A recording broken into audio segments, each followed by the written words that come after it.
Welcome to the Rim Break Rodeo. We hope this video helps. You start by removing power and unpairing devices. This prevents shorts and false diagnostics.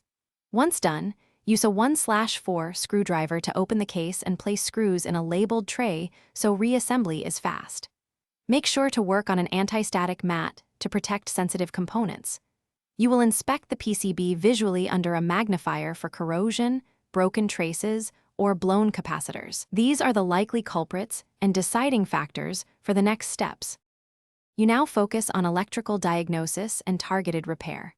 First, measure the 3.7V battery. If it reads below 3V under load, replace it because low voltage causes connection drops.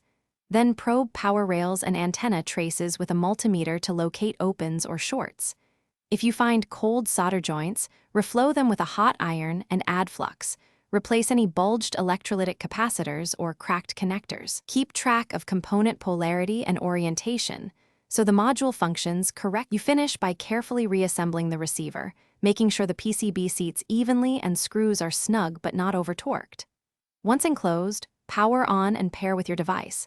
Test audio quality, connection range, and stability for at least 10 minutes to verify the fix. If issues persist, reset the module firmware or perform a factory reset. Make sure the antenna has continuity.